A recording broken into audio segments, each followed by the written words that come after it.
Olá pessoal, boa noite, tudo bem com vocês?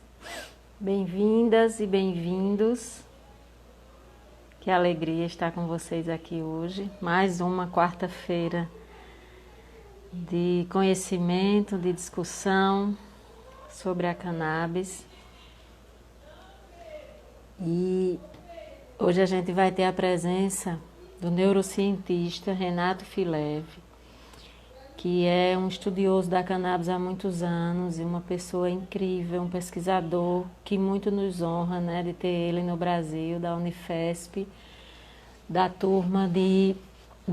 olha só, da equipe de professor Carline, né, uma alegria muito grande receber o Renato Fileve aqui e receber cada um de vocês também, né? Hoje a gente vai conversar sobre regulação, acesso e boas práticas para um bom uso terapêutico da cannabis, né? Para o uso terapêutico da cannabis. Eu acredito que vai ser um momento muito legal, muito interessante. E eu vou, como sempre, no início, bloquear os comentários para a gente poder ver bem o professor Renato. E depois eu abro, a gente faz 20 minutos de exposição dele, depois eu abro um momentinho para a gente conversar, tá certo? Bem-vindo, oi Suzy, meu amor. Bem-vindos e bem-vindas. Nossa, é uma alegria muito grande cada quarta-feira estar aqui com vocês, no meio dessa pandemia. Eu vou chamar já o professor Renato. A gente já passamos 2 minutos aí, e ele já se apresenta. Vocês estão me ouvindo bem? Coloque um legal aí. Olha, cadê a barba? Meu Deus, Boa eu não noite. reconheceria se eu encontrasse em algum lugar sem barba. Quanta diferença. Pois é, tirei nessa pandemia aí, fiz a barba e deixei um tempo sem, vamos ver. Que E você bom, tá bem? Como bem-vindo. vai? Tudo bem, estamos bem, graças a Deus, seguindo na luta. Que bom. Agora mais online, né, do que presencial, mas aproveitando cada momento para disseminar o conhecimento, né, acerca da maconha. E queria lhe dizer que é uma alegria muito grande, né? Pena que a gente não está se revendo pessoalmente, É mas verdade. estamos nos revendo assim. É uma alegria muito grande ter você aqui nesse ambiente da Liga. É uma Seja muito alegria minha, eu agradeço bem-vindo. demais do convite da Liga, eu gosto muito de vocês. Nós também lhe admiramos demais, é uma presença que muito nos alegra. E a gente faz assim, você se apresenta, faz uma exposição do tema, né? Regulação, acesso e boas práticas para o uso da cannabis para fins terapêuticos, uns 20 minutos, e depois a gente abre, que o pessoal geralmente participa muito, sabe? Quando o Joia. convidado não pode ficar, a gente, quando acaba, né, 1 hora de live, a gente encerra e recomeça, porque geralmente as pessoas ficam pedindo mais. Se o convidado puder ficar, tudo bem. Se não puder ficar, eu fico, pelo menos para dar os finalmente. Aí Tranquilo. sinta-se bem à Tudo bem. vontade, viu? Vamos fazer aí do jeito que for melhor possível. Ok. Eu vou bloquear aqui os comentários para a gente desativar, aliás, para a gente te ver melhor. Pronto, e fique à vontade. O tempo é Tá todo bom. seu. Obrigado, Sheila. Bom, eu agradeço enormemente o convite da Liga Canábica de estar aqui com vocês hoje, conversar um pouquinho a respeito de regulação do acesso, de boas práticas para o uso, né? E eu tenho uma experiência no tema, venho trabalhando com cannabis desde 2008, faço, atualmente eu tenho desenvolvido um trabalho de pós-doutorado no departamento de psiquiatria, no qual a gente visa estudar os efeitos terapêuticos da cannabis para pessoas que desejam mudar sua relação com o uso do crack, né? Então a gente busca fazer um ensaio para entender a segurança e eficácia desse tratamento, né, nas pessoas que buscam algum auxílio para lidar com os problemas em decorrência do uso, né? Além disso, eu também trabalho no CEBRID com o professor Elisaldo Carlini, onde a gente desenvolve uma série de atividades de pesquisa e de divulgação científica, e também venho trabalhando na coordenação da comissão científica da Plataforma Brasileira de Política de Drogas, que é um outro espaço menos acadêmico, mas que trabalha também no campo da política de drogas, no sentido de divulgação científica, no sentido de levantar a discussão sobre as boas regulações, né, uma regulação responsável das substâncias. Então, acho que por isso a gente vai poder falar um pouquinho desse assunto hoje, né? A gente tem uma realidade brasileira sobre a regulação do acesso, né, que vem mudando com o tempo, né? Dos últimos 5 anos para cá, a gente teve uma revolução, né, nessa regulação de princípios ativos derivados da cannabis, né, para fins terapêuticos, graças à movimentação e à mobilização de grupos de famílias, de associações, assim como a Liga Canábica, que exigiram, né, buscaram o seu direito à saúde e, a partir disso, conseguiram mobilizar a opinião pública, né, e também os atores, né, que fazem a regulação, sejam ele na justiça ou no legislativo, para que, até no executivo, né, as autarquias como a Anvisa, por exemplo, ela foi interpelada a todo momento, né, desses últimos 5 anos, a fim de que desse uma resposta, né, uma melhor resposta à demanda dessas famílias, né. Então, a gente teve, num primeiro momento, né, a possibilidade de importar suplementos alimentares, extratos de cannabis, né, extratos de maconha contendo CBD, ou canabidiol, em 2015. Aí depois, em 2016, a Anvisa ela tomou uma decisão judicial que obrigava a Anvisa e a União a regular a importação de extratos contendo também THC. E visto que muitas famílias, né, demandam e encontram dificuldades em obter os efeitos terapêuticos desejados com extratos com apenas o CBD, então elas e algumas enfermidades que também precisam, né, da presença do THC para que as pessoas encontrem os efeitos desejados, né? Então, a partir daí, 2016, 2017, o primeiro medicamento fitoterápico foi registrado, que foi o Nabiximols, que é um medicamento contendo THC e CBD naturais, indicado para espasmos em decorrência da esclerose múltipla, né? Então, a gente tem um medicamento que ele tem essa natureza de medicamento fitoterápico, porque ele passou por todo um processo de avaliação da segurança e eficácia por ensaios clínicos, né, que comprovaram, então, um beneficiamento desse medicamento justamente para essa indicação, né, para os espasmos, né, da esclerose múltipla. Então, esse medicamento está disponível nas farmácias, né, a gente tem uma disponibilidade dele, né?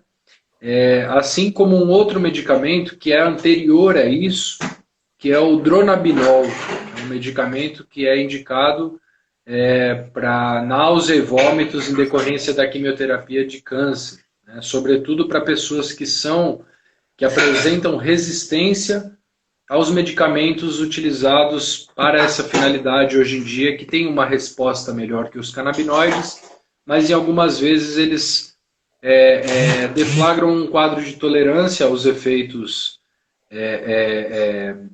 antieméticos, né, os efeitos desejados. Então, os oncologistas eles têm essa opção do Dronabinol, né, para lançar a mão para esses pacientes, né. Então, a gente tem esse cenário, né, de substâncias, o Dronabinol sintético, os suplementos alimentares, né, via importação, e o Nabiximols, que é um medicamento fitoterápico. que é registrado, né? Um medicamento registrado na Anvisa. Além disso, né, temos agora, então, recentemente, uma nova resolução da diretoria colegiada que criou uma terceira modalidade de medicamentos fitoterápicos. Até o momento havia os medicamentos fitoterápicos que eram registrados e os produtos tradicionais fitoterápicos, né? Que não precisam apresentar estudos que comprovem a sua eficácia e a segurança, apenas o controle de qualidade desses fármacos, né? Fármacos que contêm, por exemplo, derivados do maracujá, né, da passiflora, da valeriana, e que não são indicados para alguma enfermidade específica, né? Eles são conhecidos como produtos tradicionais e são comercializados sem grandes restrições, né? E aí, então, a Anvisa ela criou uma terceira modalidade, que são os produtos à base de cannabis. Só um minutinho, eu já volto. Um minutinho, Sheila. Existem, aproveitando a Desculpa, ausência, imagina, eu os fui... produtos derivados da cannabis agora, né? Que não existia essa categoria. Exatamente. Então, foi criada uma terceira modalidade, né, no qual os produtos, eles não são... Não exige-se desses produtos à base de cannabis que eles apresentem estudos, né, de segurança e eficácia. No entanto, na hora do consumidor adquirir esses produtos, a exigência é o receituário mais controlado que o médico tem para prescrever o produto, né? O receituário de tarja pretas, né? Medicamento controlado. E aí, com um agravante ainda se o medicamento ele apresenta um teor de THC acima de 0,3%. Então, é uma exigência, né, que a Anvisa coloca para prescrição desses produtos, né, que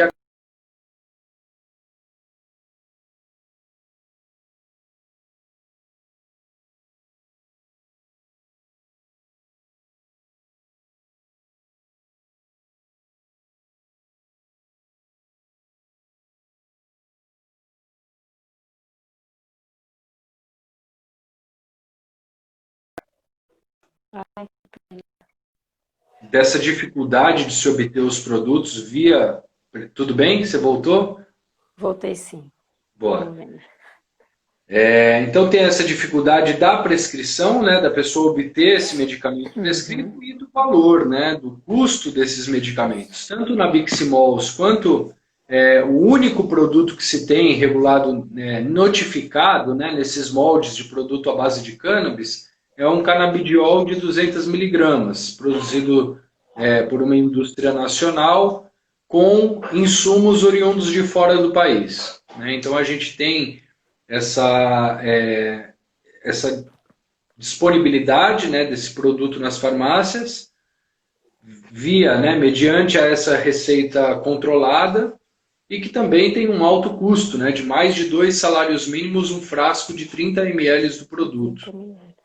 Então a gente tem aí um produto que fica aquém da realidade da maioria dos brasileiros, né? Pessoas que necessitam de tratamento com canabinoides, a gente vê que esses produtos que a Anvisa, né, que o governo, eles oferecem para a população, eles ainda estão muito distantes, né, de atender uma real demanda, né, e que seja acessível a todos. Então a gente tem esse problema do acesso, né? Além disso, né, a Anvisa ela também alterou algumas regras para o processo de importação, né? Ela tentou facilitar, né, com que os médicos não precisassem mais enviar um laudo, né, técnico para suportar a necessidade. No entanto, os produtos importados, eles também apresentam uma questão um pouco delicada, né? Alguns deles, inclusive, foram notificados, né, por agências regulatórias estrangeiras por conta da qualidade desses produtos, né? Tem alguns que a quantidade de canabinoides, né, o perfil de canabinoides e a quantidade, a concentração presente nos Uhum. extratos, elas estão diferentes daquilo que é informado no rótulo desses produtos, né? E isso acaba criando um certo problema para quem vai utilizar aquilo para fins terapêuticos, né? Porque como eles são regulados como suplementos alimentares, né, eles têm uma exigência menor, né? Não tem uma exigência de apresentar grau farmacêutico, né? Então, Uhum. a legislação é mais frouxa, no entanto, aqui no Brasil, esses produtos eles entram com status de medicamento, né? E as pessoas elas Isso. demandam ele para que ele seja usado para essa finalidade, né? Então a gente tem um quadro também que não necessariamente só porque uma empresa desenvolveu o produto é que ele é confiável, né? Então Isso. a gente tem uma desconfiança, né, dos produtos produzidos no Brasil, aqui pelas associações, mas assim, a gente vê que o produto estrangeiro, da mesma maneira, ele não contempla, né, esse argumento, essa exigência que é feita ao produto nacional, né, das associações. Então a gente tem esse cenário e que ele se encerra com esse óleo, né? Esse óleo nacional produzido pelas associações, né? A Abrace é a única que tem autorização na justiça Ainda. a produzir, embora outras associações já venham produzindo e distribuindo a partir da desobediência civil, né? E tentando Isso. colocar na justiça, né? O seu direito, né, de dar suporte, de dar orientação, por compaixão a essas famílias que demandam, né, por uma ferramenta, né, para um medicamento que vai trazer benefício real à vida das pessoas, né? A, a, as boas práticas, né? Eu acho que quanto tempo eu tenho, Sheila? Você está Você ainda tem 7 minutos. Maravilha. Então, eu vou Tem falar tempo a ainda. respeito das boas práticas, né? As boas práticas, elas são importantes justamente porque a pessoa que vai fazer o uso de canabinoides, né, hoje em dia, a sociedade ela perdeu esse conhecimento, né? Que antes era um conhecimento Uhum. tradicional, a cannabis é um medicamento fitoterápico tradicional, a gente tem Tradicional. indícios de que é um dos primeiros cultivares da humanidade na Revolução Agrícola, né, há 12 mil anos atrás. Então, temos relatos de primeiro uso, primeiro relato de fins terapêuticos de 5 mil anos atrás. Né? Então, a gente tem um uso, né, uma coevolução com a cannabis, né, ao longo desses 12 mil anos e que nos foi tirado recentemente, né, no século XX. Né? Isso. Então, e nesses últimos tempos, né, até o início do século XX, medicamentos, extratos, pomadas, tinturas, Uhum. pó, em comprimido, tinha produtos, até em Até cigarro. cigarro, né? Até cigarro tinha.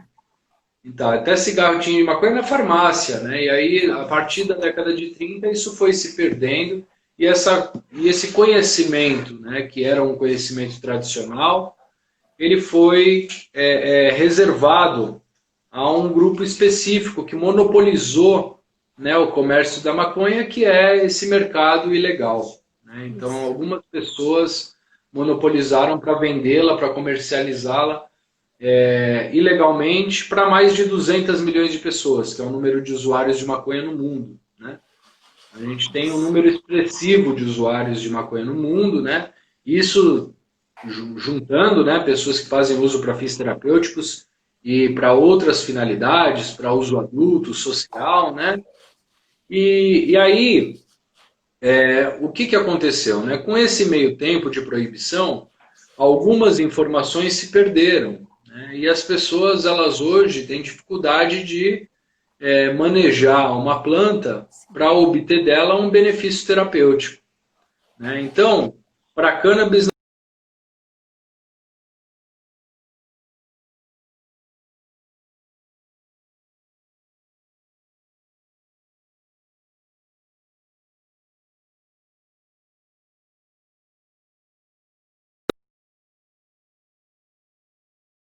sua enfermidade, que Tudo isso faz com que a gente precise de profissionais, né, precise de pessoas que tenham esse conhecimento, que orientem essas famílias, né, a buscar de maneira autônoma ou coletiva, né, com os seus pares, com pessoas que apresentam o mesmo transtorno ou que, né, se sensibilizem por uma mesma causa e se associem, né, a obter essas informações de boas práticas, né, para cultivar um medicamento menos custoso, né, que atenda às demandas, né, que contemple a diversidade das variedades da cannabis e que atenda às demandas de cada sistema endocannabinoide que nós temos no nosso organismo e que é personalizado, né? Ele é um sistema único em cada indivíduo, assim como a nossa digital, a nossa íris, a gente tem um sistema endocannabinoide que é único. E temos centenas, vamos dizer milhares de variedades de cannabis, né, com perfis de canabinoides diferentes e que podem proporcionar efeitos totalmente diferentes, né? Então, a gente tem aí 3 sistemas complexos, né, que é o indivíduo que faz o uso, a substância que ele está utilizando e em qual contexto esse uso está sendo feito, para qual finalidade esse uso está sendo feito, né? E aí a gente tem que correlacionar esses 3 sistemas complexos para tentar identificar uma melhor terapia que maximize o potencial terapêutico dela e minimize os eventos adversos que, porventura, possam surgir com o tratamento. Então, as boas práticas elas são importantes para isso, né? Para a gente buscar uma variedade adequada, para a gente saber produzir uma cannabis, né, que seja cultivada no seu estágio ótimo, né, que ela possa ser livre de contaminantes, né, orgânica, livre de pesticidas, de pragas, e que você consiga fazer o manejo, né, a extração, a preparação do seu extrato de uma maneira segura, responsável, né, e que o indivíduo que busca a finalidade terapêutica no uso desses extratos artesanais, né, que ele consiga obter da forma mais satisfatória e segura possível, né? Então, as associações que vêm trabalhando no Brasil, elas exercem esse papel de orientação, de aproximação com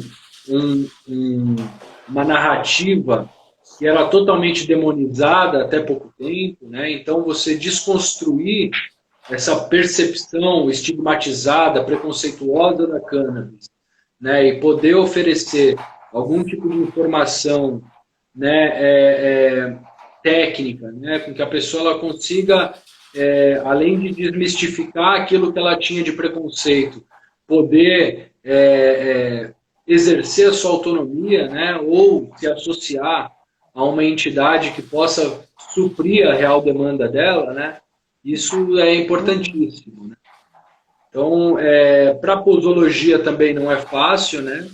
Existem pessoas com a mesma enfermidade que apresentam benefício, remissão dos sintomas ou diminuição dos sintomas com doses ou com perfis de canabinoides totalmente diferentes. Né?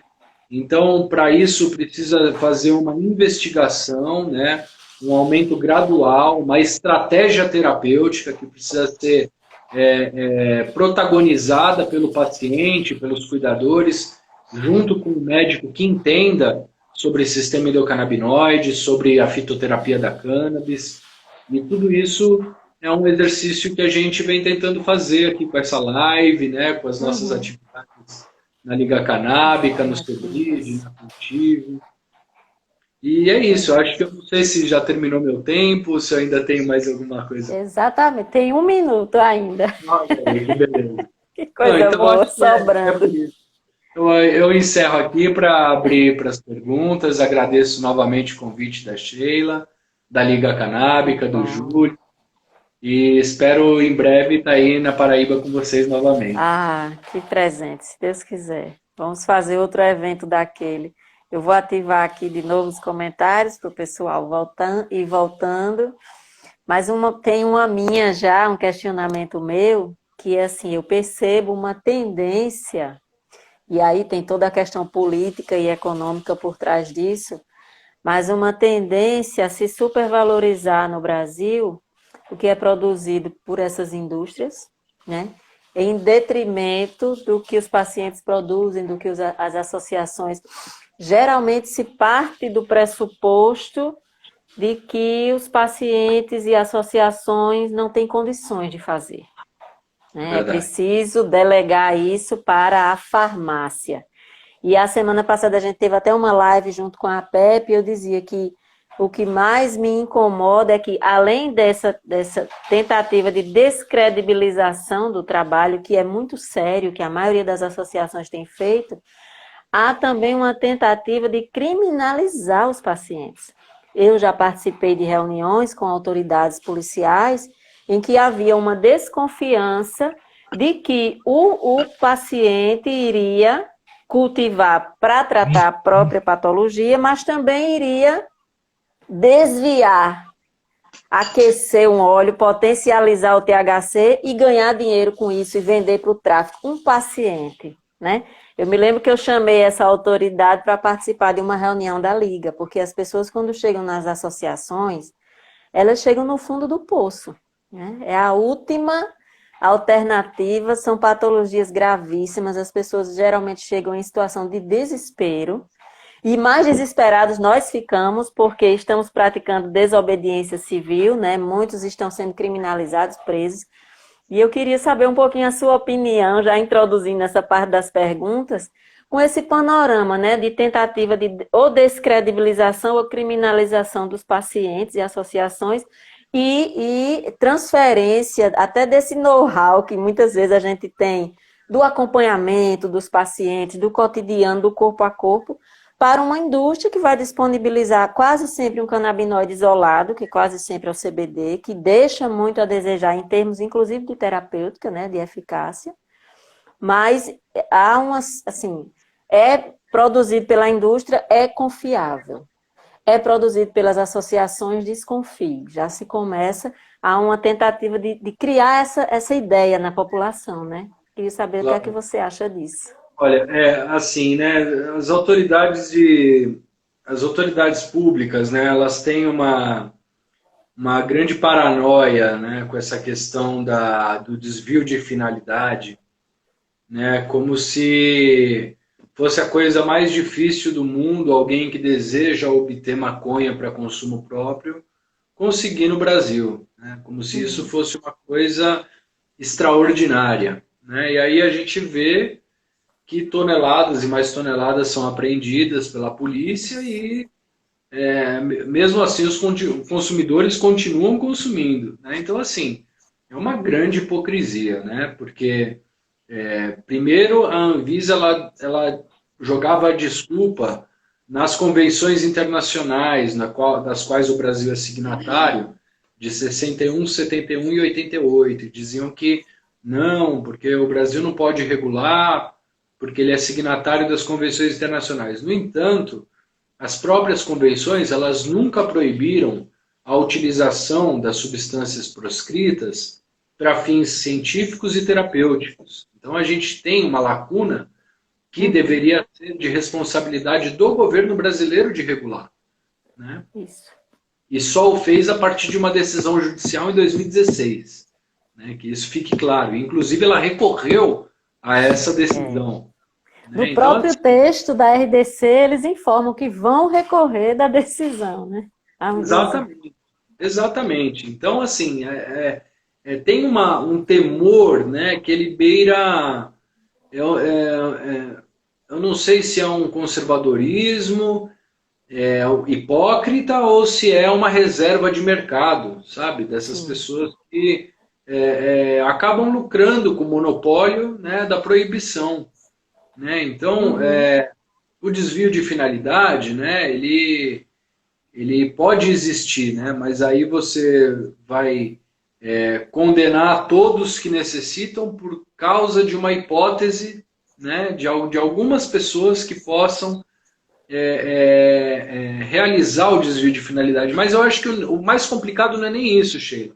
É a ausência de regulação. Nessa perspectiva de que a Anvisa ela fala não, isso daí as associações pode haver desvio de finalidade, ela abre mão de regular, né? Ela abre mão de falar, olha, não, vamos, já que existe esse fenômeno no Brasil, mais de 30 entidades realizando, né, por compaixão, algum tipo de orientação a pessoas que desejam se tratar com canabinoides, por que a gente não regula, né, a atividade dessas entidades? Por que a gente não fiscaliza? Por que a gente não orienta? Né? Publica um manual de boas práticas, constrói junto, chama elas para conversar. Mas não, né? Então, a Anvisa ela acaba ficando meramente como um balcão de negócios, onde quem tem o maior lobby, e no caso sempre a indústria, vence, né? E aí ela acaba criando uma série de empecilhos e regras e custos e restrições de cultivo, né? A consulta pública do cultivo, que nem foi aprovada, ela exigia assim, um cultivo dentro de um bunker, né? Numa realidade que era justamente para dificultar o trabalho das associações, e isso não passou, né? Não sei se por bem ou por mal, mas eu vejo a Anvisa num papel muito de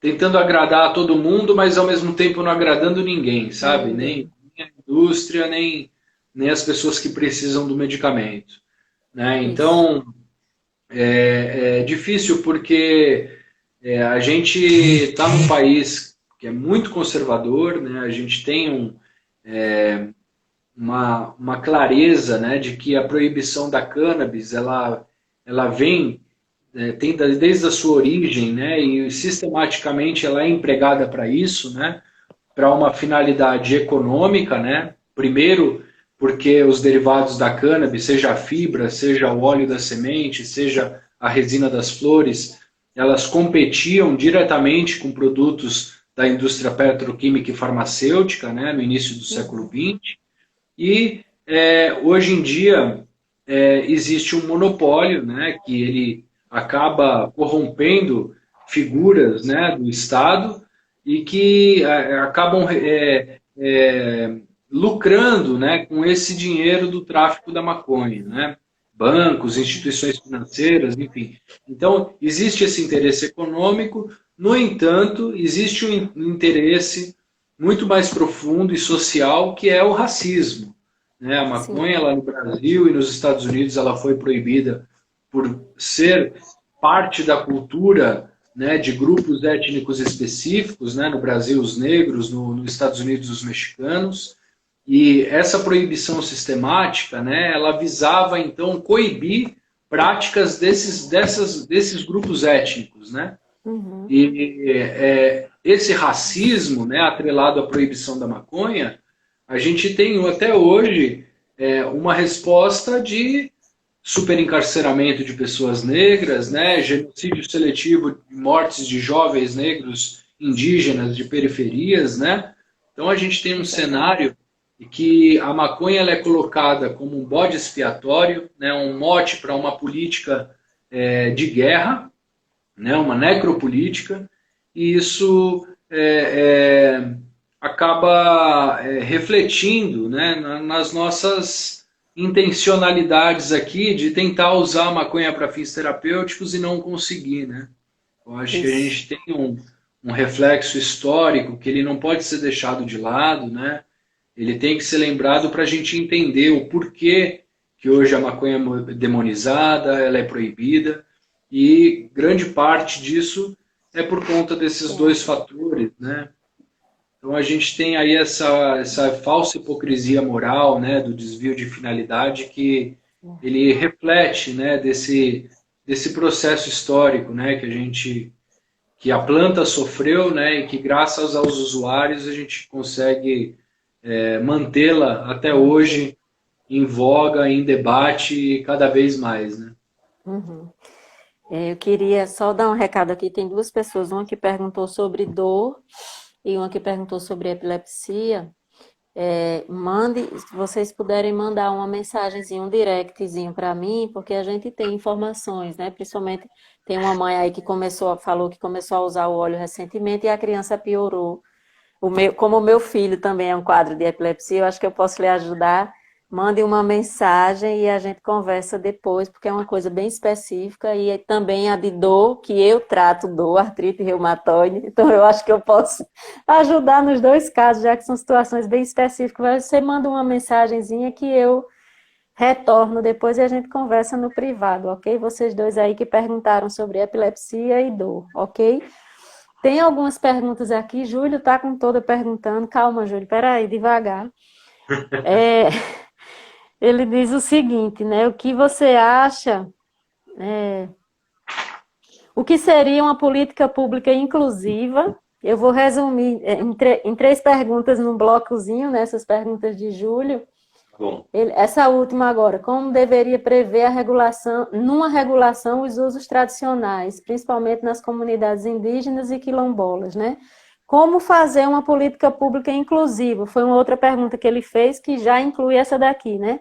O que seria, no nosso caso, né, no Brasil, uma política pública de cannabis inclusiva?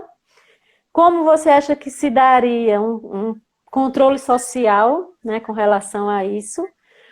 E o que você pensa de, né, numa política, numa eventual regulação, o cultivo doméstico?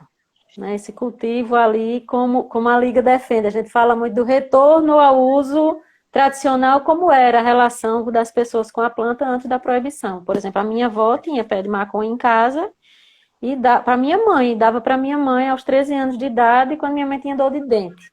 Então, assim, era uma planta medicinal na casa da minha avó.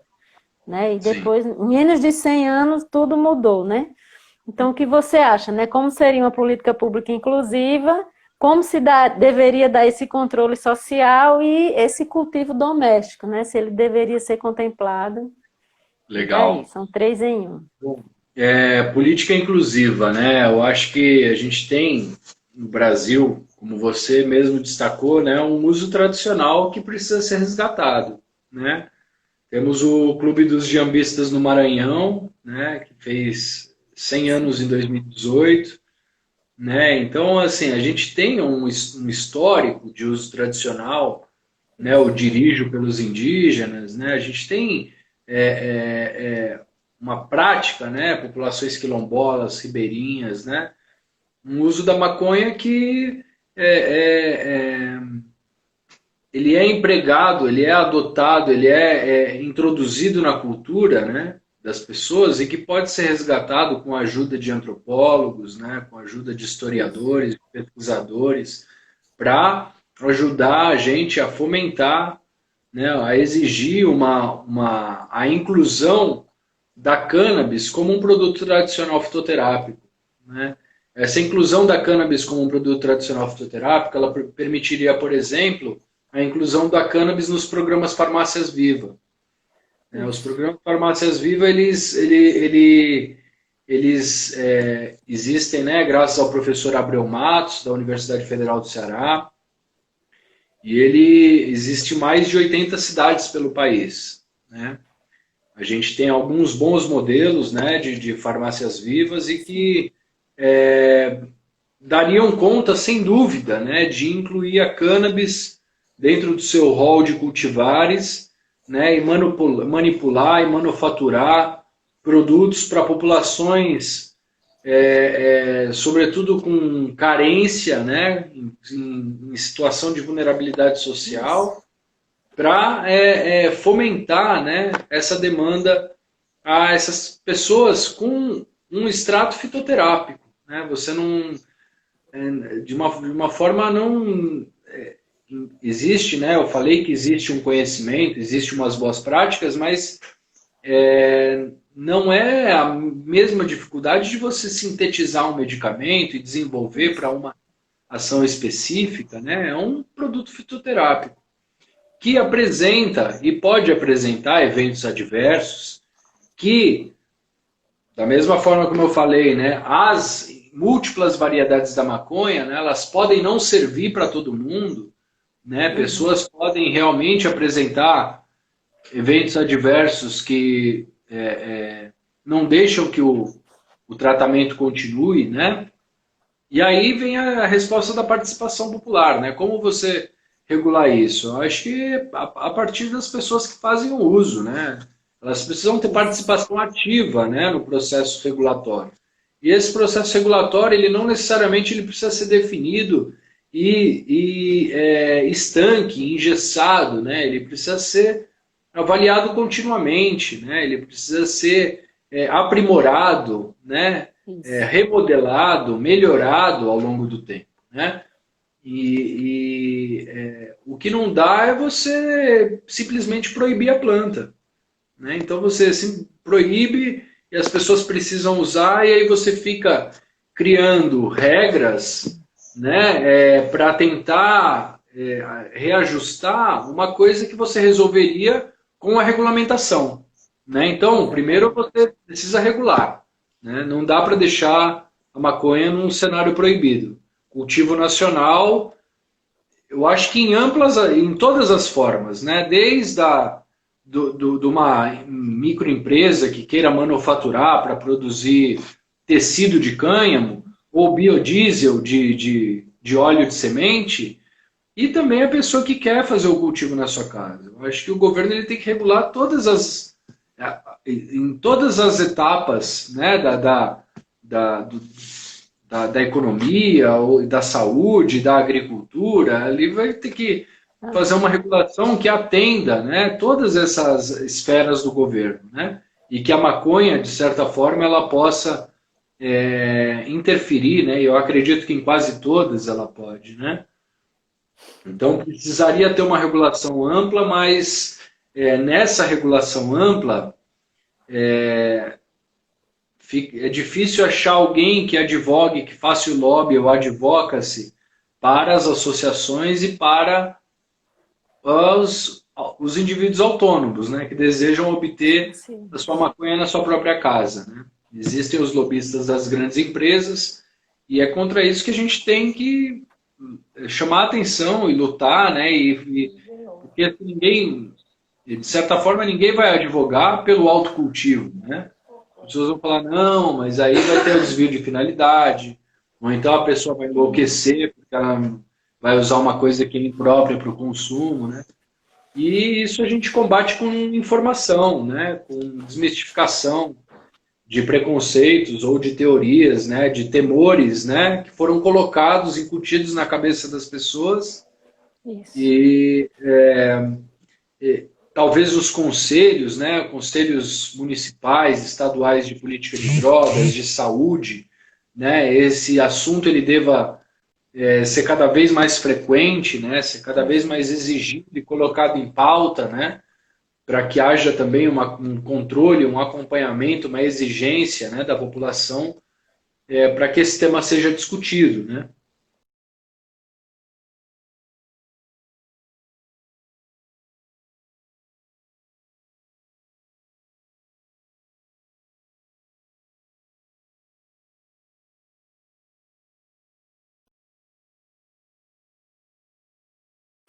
De certa forma, né, o que a gente vem percebendo hoje é que as coisas acontecem muito ainda no Brasil por conta do processo de justiça, né, da judicialização, né? Então a gente tem ainda depende muito, né, do poder judiciário para se movimentar, né, e garantir que as nossas ações elas sejam menos arriscadas, né, vamos dizer Uhum. assim. É, verdade. É, uma pessoa perguntou aqui, é, se o THC também é anticonvulsivante. E O eu quero THC, aproveitar desculpa, perdão, pode fazer. para nessa pergunta também, já que você trabalha com política de drogas, né, e nessas pesquisas, talvez com a cannabis como porta de saída para outras drogas, né? Como tem sido assim, né, essa sua experiência com relação a... Porque, por exemplo, aqui a gente tem enfrentado uma dificuldade muito grande com as crianças com autismo, com epilepsia e associado ao autismo, por exemplo. os neurologistas chegam a dizer para as mães, os óleos de que nós dispomos são óleos produzidos nesse sistema de desobediência civil, óleos de plantas que têm uma quantidade de THC importante, que são extraídos a frio para tentar não ativar tanto o THC e em doses baixinhas, mas essas crianças estão ficando muito bem. Inclusive o meu filho, que toma um óleo com um pouco mais de THC. Só que aí os médicos aqui, neurologistas, chegam a dizer, você quer que o seu filho, além de autista, fique esquizofrênico? Então só querem prescrever o Purodiol, vou logo dizer os nomes, né? O Isodiolex, que são CBD isolado.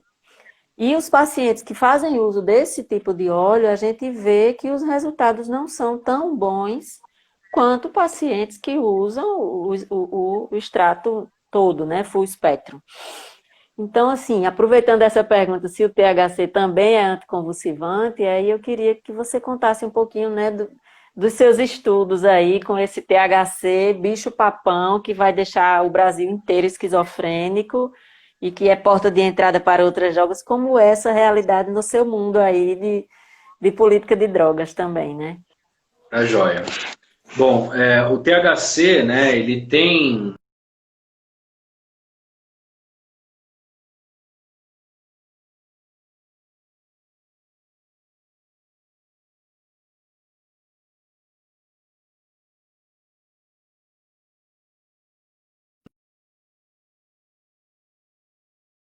a noção da dimensão da droga que está sendo utilizada, do indivíduo que está fazendo esse uso e em qual contexto esse uso está sendo feito, né? Se ele está num círculo de proteção ou de vulnerabilidades, se ele tem conhecimento daquela substância que ele está fazendo efeito, que ele está fazendo uso, né? Qual é o humor, qual que é a personalidade desse indivíduo, como ele está no dia, né? Então, assim, tudo isso vai influenciar diretamente no efeito da substância.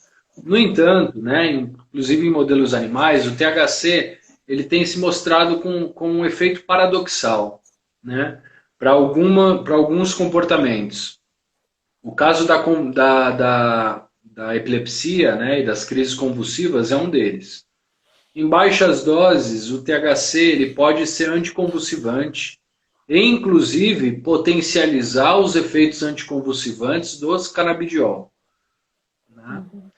Só que em altas doses ele pode desencadear um quadro convulsivo, né? Então, existe essa questão da dose, né? Do mesmo jeito, ele se comporta da mesma forma, né? Nos casos de ansiedade. Em baixas doses ele tira a ansiedade, é ansiolítico, em altas doses ele gera ansiedade, né? E parece que ele funciona dessa maneira e as pessoas elas têm que, caso estejam tratando, né, quadros convulsivos, tomar cuidado, muito cuidado com a dose de THC que vai ser administrada, né? E aí, né, essa experiência, o THC sendo vilão, né? Na verdade, o THC ele é um dos fitocannabinoides presentes na cannabis, né, que é o que parece que apresenta mais eventos adversos, né, relacionados ao uso da cannabis. Principalmente esses que eu falei, né, ansiedade, convulsões, além de surtos psicóticos e também quadros cardiovasculares, né, o aumento da taquicardia, por exemplo, que indivíduos que são suscetíveis ou têm doença pregressa, isso pode ser relevante, né? Então, o THC ele não é uma substância inócua, assim como nenhum fármaco é inócuo, né? Se alguém já leu a bula, né? E geralmente a gente vê, até voltando ao que me fez lembrar na sua pergunta anterior, né? Sobre a segurança pública, ver a cara de uma pessoa da segurança pública quando ela vai no encontro de alguma associação, né? Ela encontra pessoas idosos, crianças, alguns em cadeira de roda, com condições crônicas de saúde, gravíssimas às vezes, né? E aí a pessoa fala, poxa, olha aqui, fala assim, mas quem aqui vai desviar a finalidade, né? Quem aqui está com interesse de ficar doidão, né? E não conseguiu ainda, né? E aí, muito disso vem por conta do fato do THC ele promover alguns eventos adversos, né? Esses que eu comentei, aumento da ansiedade, aumento da paranoia, surto psicótico, quadros cardiovasculares, um efeito pró-convulsivo, né, numa dose mais alta, mas que também o THC ele promove alguns efeitos que não são provocados por outros canabinoides, como, por exemplo, o aumento do prazer, né, o aumento do bem-estar, da hilariedade, do apetite, né, do relaxamento, da euforia, né? Então, esses efeitos para uma pessoa que está em reabilitação, não para todas, mas para algumas, eles podem ser benéficos, né? Inclusive no quadro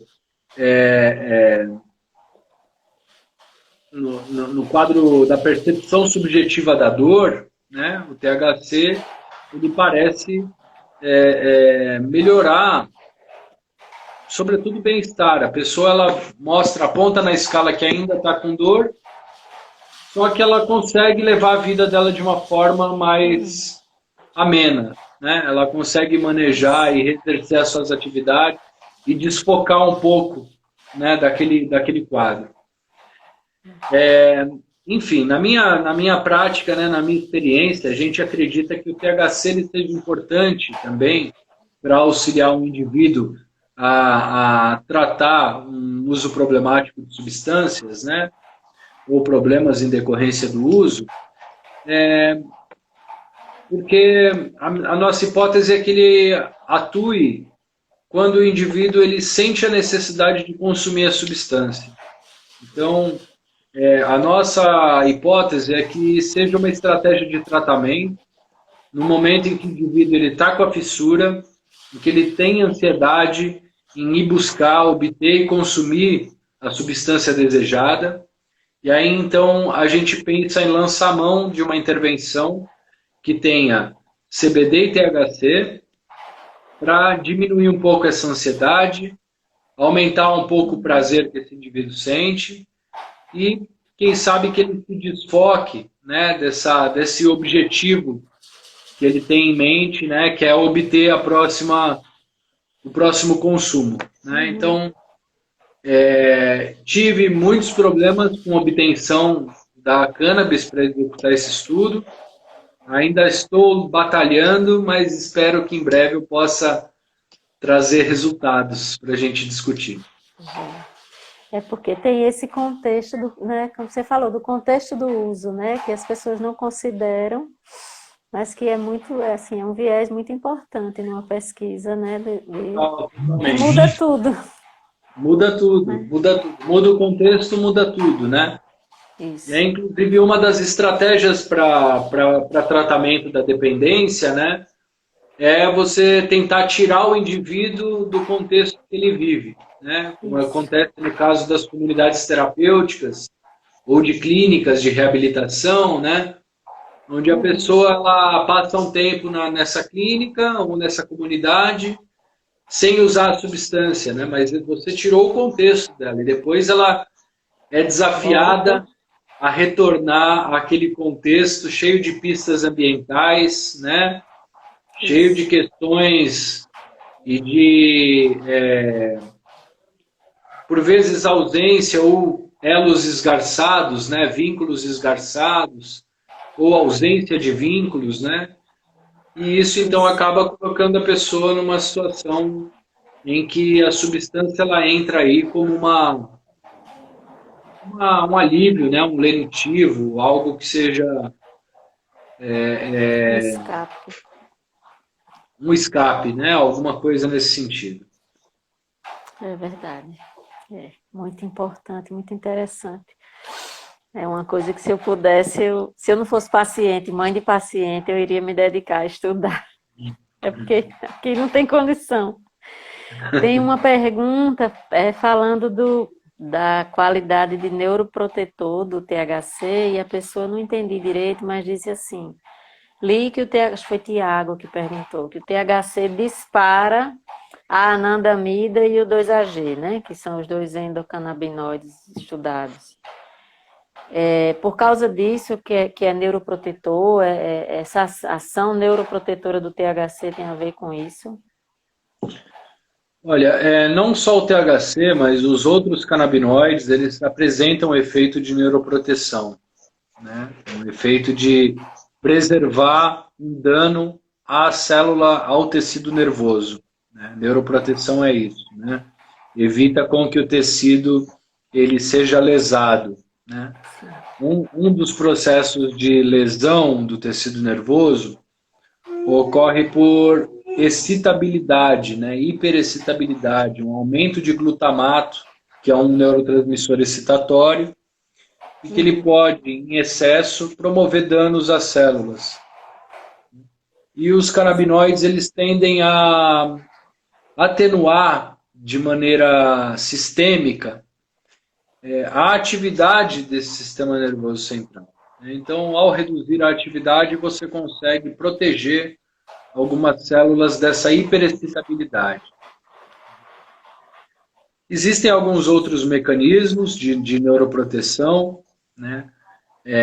Como, por exemplo, a atuação em alguns receptores nucleares, né? Então, o canabidiol, principalmente, ele atua, né, no receptor PPAR-gama, que é um receptor nuclear que modula a expressão de fatores, né, neurotróficos, fatores neuroprotetores, né, antiapoptóticos, que protegem essas células, né, protegem essas células de dano. Além disso, algumas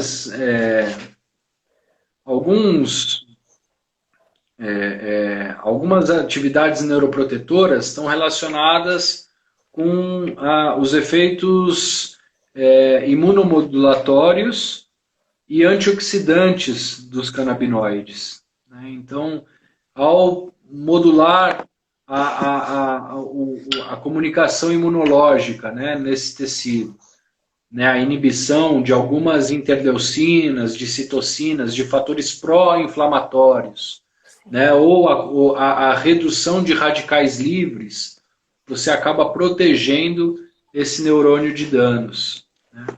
Tem também parece ter, né, existem estudos ainda experimentais, né, que precisam de mais estudos para se comprovar, mas que parece ter também uma proteção ou uma diminuição, né, da atividade desmielinizante que ocorre em algumas doenças neurodegenerativas, né? Então, parece que os canabinoides eles retardam, né, essa perda da bainha de mielina, né, que é como se fosse um fio que encapa, a capa protetora de um fio, né, um fio elétrico. Então, a bainha de mielina ela protege, né, esse axônio, né, que é uma projeção do neurônio e que facilita, né, a comunicação entre esses neurônios. Então, tem uma série de fatores que indicam que os fitocannabinoides eles atuam no sentido de proteger o tecido nervoso de dano. A anandamida e o 2-AG, eles atuam de maneira semelhante ao THC. Eles são agonistas do receptor canabinoide, dos receptores canabinoides, né, do tipo 1 e 2. No entanto, né, eles atuam de maneira muito distinta e muito dinâmica no nosso que ele está falando aí. Renato, desculpa, ainda faltava 30 segundos e o Instagram resolveu cortar a sua fala. Antes dos 30 segundos que iam acabar. Mas você estava falando do THC que acaba inibindo a produção endógena do 2-AG e da anandamida, não é isso? Exato. Justamente por eles atuarem de maneira similar, semelhante, né? Então, em alguns casos, né, a anandamida e o 2-AG, eles, não só a anandamida e o 2-AG, mas o próprio receptor canabinoide do tipo 1, a depender da frequência de uso, do consumo de canabinoides externos, né, ele também pode diminuir, né, para Uhum. regular essa exposição, né, a substâncias que ativam esse receptor, né? Então, a gente tem uma regulação desse sistema endocannabinoide, inclusive essa é uma das hipóteses, né, de que nas enfermidades, em diversas enfermidades, o sistema endocannabinoide ele poderia estar hiperativo ou hipofuncional, e diante disso, então, a gente tem o surgimento de sintomas das enfermidades, né? Uhum. E aí, por conta disso, então, a gente teria uma forma, né, de compensar essa dinâmica, né, hipo ou hiperfuncional através dos fitocannabinoides para obter os efeitos terapêuticos desejados. Uhum. É interessante. É muito legal quando a gente vê um cientista falando uma coisa que a gente vê aquilo realizado na gente. É muito bom, Renato. Que você está falando aí, né, do sistema imune, né, dessa exacerbação ou não. E eu tenho artrite reumatoide. Não uso nada de farmácia, né? Aconteceu inclusive um fato curioso quando eu descobri que eu tinha artrite e me impediu de seguir, né, na direção da medicação alopática. E eu vejo, né, isso que você está falando, não é? Às vezes as pessoas chegam e dizem, ah, mas é bom a cannabis que ela aumenta a imunidade. Se ela aumentasse a imunidade, eu estava ferrada, né? Porque no caso da artrite reumatoide, é o sistema imune me agredindo. Então, o Exato. tratamento seria baixar a minha imunidade. É muito interessante ver exatamente essa regulação que a cannabis faz, né? No meu caso, foi com os dois canabinoides principais, né? Tento usar dois óleos, um com um pouco mais de CBD e outro com THC, mas é bem isso, essa regulação mesmo, essa harmonização que a gente, né, ainda não entende assim muito bem, mas que na realidade, na prática, é o que acontece. Eu digo pela minha vida, né, pela minha experiência com artrite reumatoide, que é uma doença bem complexa, assim, em Bem termos de, né, complexo, bem e que complexo, eu né? E os tratamentos eles vão justamente nessa linha de tentar inibir alguns mediadores inflamatórios, né? Como a interleucina 6, por exemplo, né? Então, sim. os canabinoides eles atuam, são capazes, né, de inibir a expressão desses mediadores inflamatórios, né? E é muito interessante isso que você fala, porque assim existem modelos, né, experimentais que avaliam os efeitos dos canabinoides e você vê que em determinada situação o mesmo canabinoide ele pode estimular um, um efeito ou inibir esse próprio efeito a depender da situação, né? Então esse caráter modulatório, né? Ele é muito importante e ele é mais um desafio, né? Para a gente compreender Uhum. como que os canabinoides atuam promovendo seus efeitos terapêuticos. É muito interessante.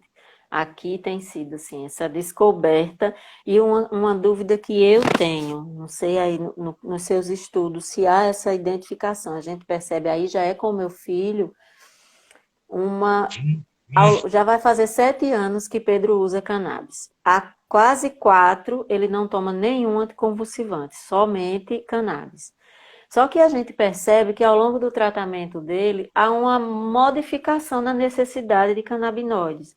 Há momentos em que ele está usando uma dose maior do óleo rico em canabidiol, uma dose menor do óleo rico em THC. Às vezes a gente tem que aumentar um pouquinho o THC, diminuir um pouquinho o CBD. E a gente vai percebendo que é como se o sistema endocannabinoide ele fosse dinâmico mesmo. Aqueles mesmos canabinoides, né? Porque ele usa dois óleos que são full spectrum. um de uma planta rica em canabidiol e outro de uma planta rica em THC. E mesmo tendo, né, todos os outros canabinoides, terpenos, tudo junto, a gente percebe a necessidade dessa regulação ao longo desses quase 7 anos. A gente já aumentou e subiu CBD e THC diversas vezes. Uhum. Seja pela questão da epilepsia, porque ele tem o quadro, né, convulsivo, mas também pelo autismo, que às vezes ele Uhum. está, né, com as comorbidades do autismo bem acentuadas e a gente aumenta um pouquinho o THC, melhora. Às vezes a gente baixa um pouquinho, aí é que melhora. E existe realmente essa onda, assim, é como se fosse uma dinâmica no próprio funcionamento do sistema endocannabinoide que requer mais esse, ora mais aquele canabinoide, é assim mesmo. E a própria habituação, né, que o sistema o sistema ele é plástico, né? Existe uma plasticidade envolvida com esse sistema, que é inclusive o que eu comentei anteriormente, na expressão dos receptores, né?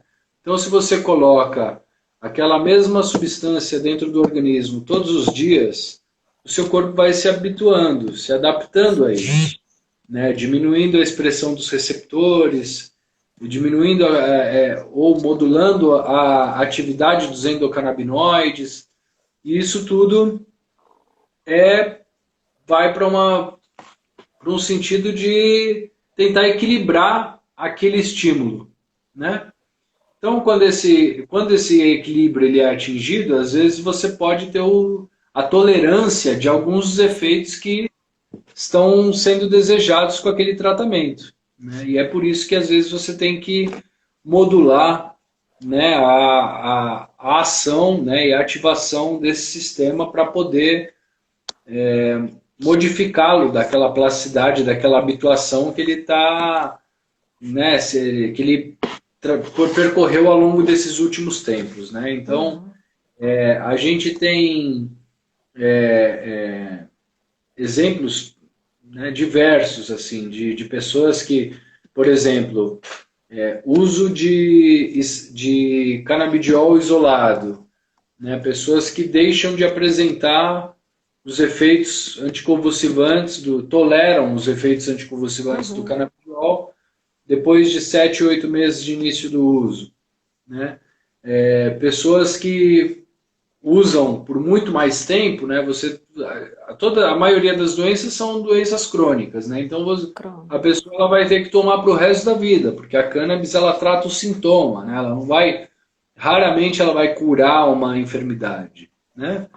Então Isso. ela vai acabar tratando os sintomas. E para você tratar um sintoma de uma doença crônica, a pessoa ela tem que fazer um uso contínuo daquilo, né? E Isso. aí essa necessidade de uso contínuo demanda esse manejo, né? Que vocês vão aprendendo com o tempo, vocês, É, né, conseguiram hoje estão craques aí, né? Até na ensinando prática.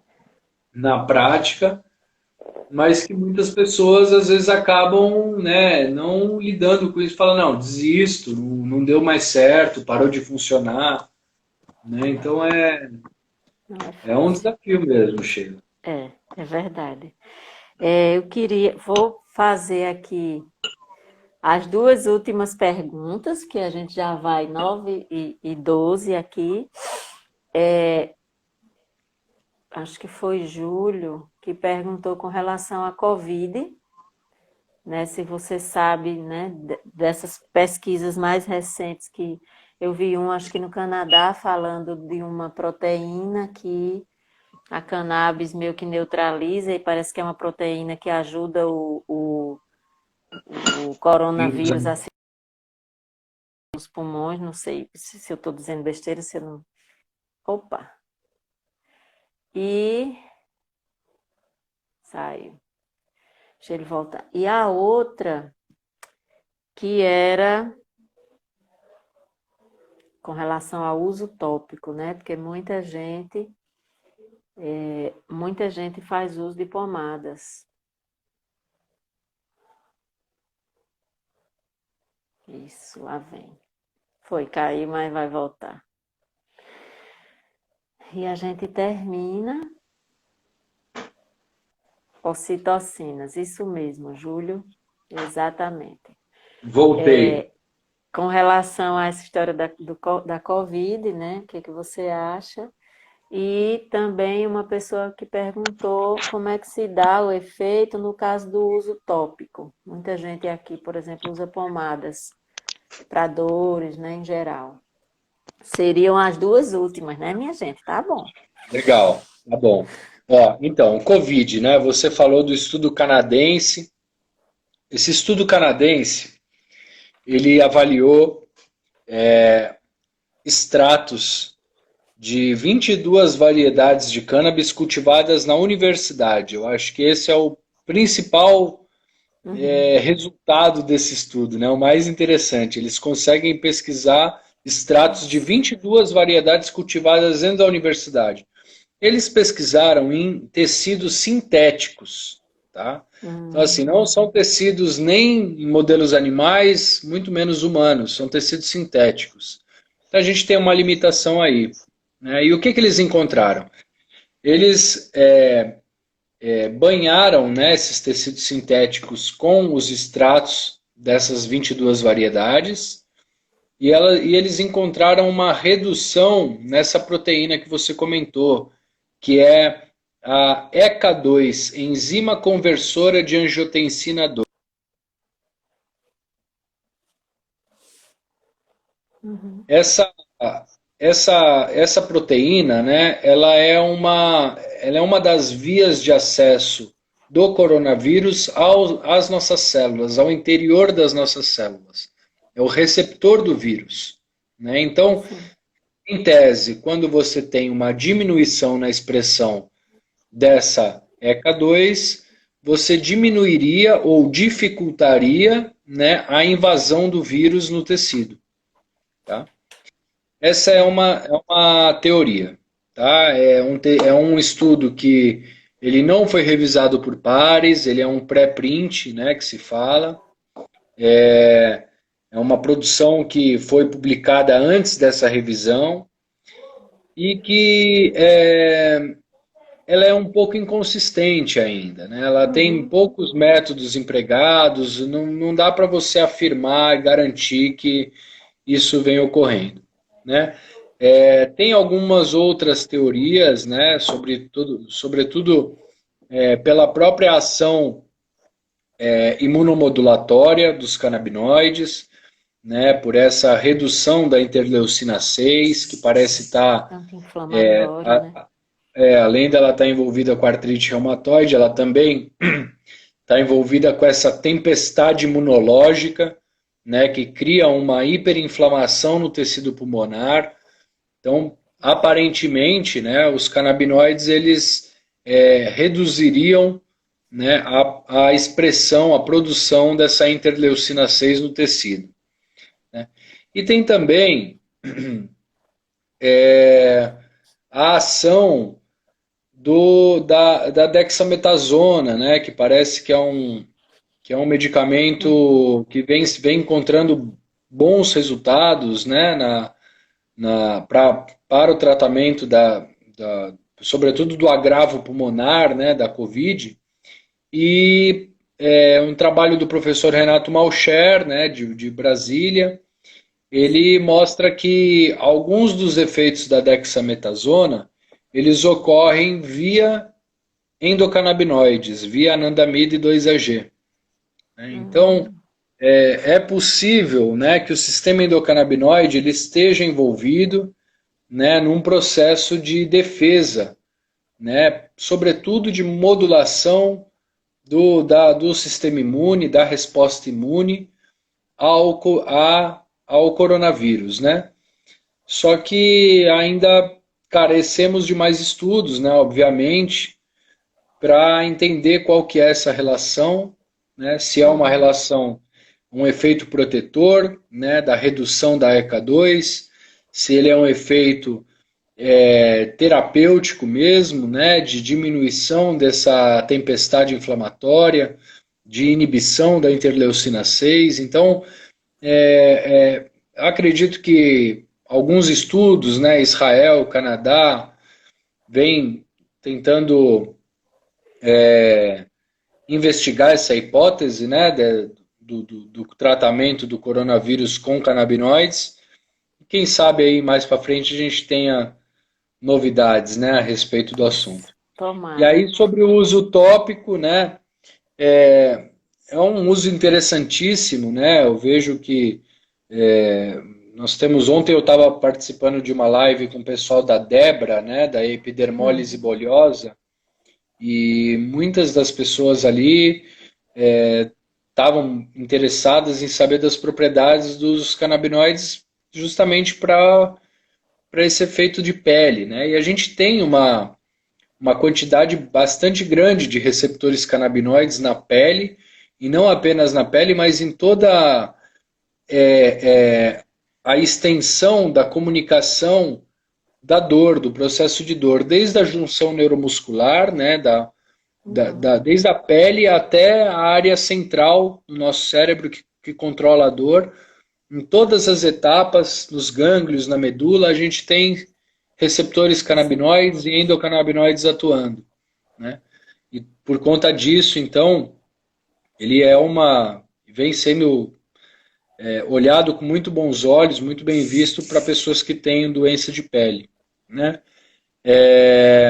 E também para dores, né? Para dores, né, Uhum. musculares, enfim, né?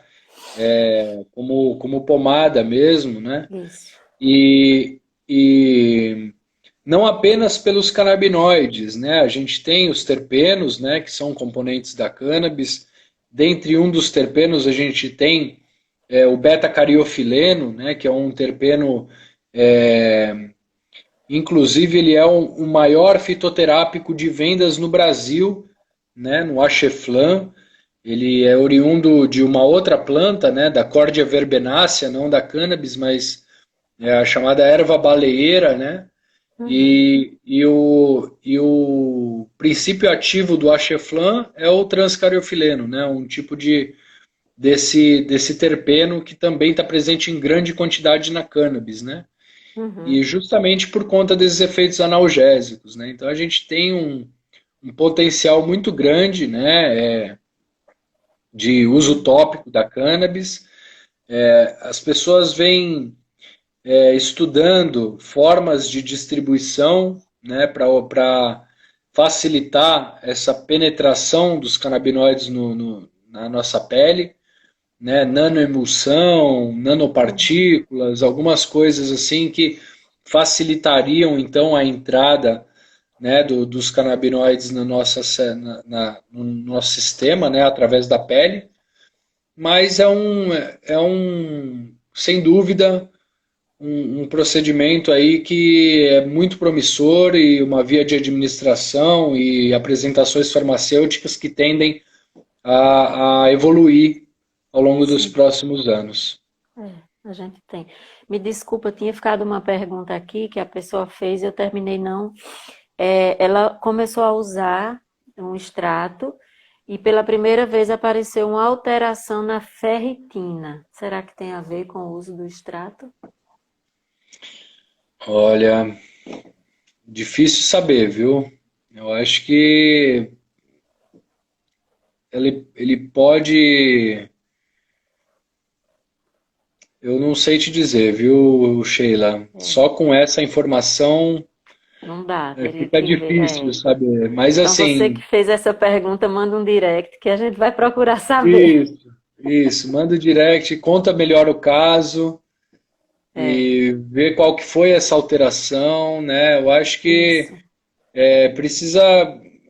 Todo tratamento ele precisa de acompanhamento, de uma orientação, de alguém que, né, tenha uma experiência com aquela prática, né? E Sim, se a gente não sabe se a pessoa está tomando algum outro tipo de medicamento, né? A gente isso. sabe que tem interação medicamentosa, né?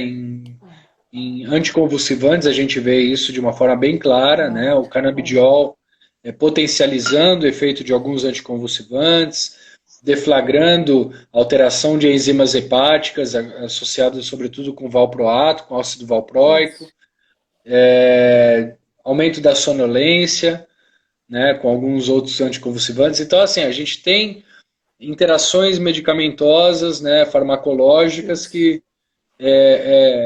precisam ser levadas em conta aí. Não é tão E simples assim, né? eu fico à disposição caso você tenha o direct dele, quiser me mandar, eu estudar um Aham, pouco mais do assunto, eu posso joia. mandar uma resposta também. Valeu. Obrigada, Renato. Obrigada a vocês todos que estavam, 63 pessoas até essa hora aqui com Até a o final, gente. muito bom, legal, Né? A gente agradece muito. Na próxima semana, nosso bate-papo vai ser com Tasso Araújo. Para quem legal. não sabe, o Tasso, ele é jornalista, ele é o diretor do filme Legal, que foi assim o pontapé, né, Renato? Na verdade, o filme Legal foi o que trouxe à tona essa realidade da cannabis terapêutica no Brasil, né? Eu É acho verdade. que vai ser um bate-papo bem interessante e ele vai falar um pouquinho desse papel da mídia, né? Porque foi a mídia que construiu essa ideia da maconha como droga perigosíssima, né? O Césio Sim. 147. E eu É, acredito que vai ser a mídia também nossa aliada no sentido de, né, de desconstruir essa ideia. Queria te agradecer imensamente e dizer que espero muito encontrar você assim, o mais breve possível. A gente pensa ano que vem fazer um evento grande aqui, assim, Norte e Nordeste, sabe? E você vai maravilhoso. estar aqui com a gente, se Deus quiser. Vou muito Obrigadão, contente. viu? Obrigado, obrigado pelas lives, Constantin, Tarso, tem o Pamplona ainda esse mês, né? Fico muito Sim, o feliz. Siddhartha também. Siddhartha, então está excelente a programação, parabéns para É. vocês. Fico feliz de estar aí, né? De ser lembrado no meio de tanta gente boa aí. E É. agradeço enormemente o convite, seu Sheila, do Júlio, de toda a Liga Canábica, e me coloco à disposição sempre que vocês precisarem. Eu estou às ordens. Obrigadão. Beijo grande. Deus te Um guarde. beijo, boa Até a noite, próxima. Boa noite. até. Tchau, Valeu, tchau. Sheila. Tchau, tchau. Pessoal, eu queria agradecer vocês, convidar para a próxima quarta com o Tarso Araújo, vai ser bem legal. E dizer que quem tem, né, as suas dúvidas, perguntas, quem quer contato de médico, alguma coisa, mande um direct aí, que a Liga Canábica responde, a gente entra em contato, a gente faz todo o nosso possível para levar informação e acesso, né? Agradecendo ao Renato, que desde sempre, né, foi um dos primeiros nomes, assim, de destaque nacional que veio prestigiar um evento nosso aqui na UFPB, né, se tornou um amigo, assim como é com todos os outros, né, que caminham nessa seara da cannabis terapêutica. Meire está falando de deixar gravado, essas lives elas estão ficando gravadas, agora mesmo eu vou colocar no IGTV, e a gente está fazendo também um pouquinho uma edição para disponibilizar depois no canal no YouTube que a gente está criando, para todo mundo ter acesso. Ok? Sim, o Tasso também é autor do Almanac das Drogas, é o diretor do documentário Legal, foi jornalista da Super Interessante, né? Tem assim um conhecimento muito grande de drogas em geral e dessa história, dessa construção até política no Brasil, né? Obrigada, obrigada, Meire, você é um amor. Obrigada a cada um de vocês. E Deus nos guarde, muita luz e muita paz, muita saúde para nós e até quarta-feira, minha gente. Obrigada. Beijo grande no coração de cada um, de cada uma e de cada um. Tchau, tchau. Boa noite.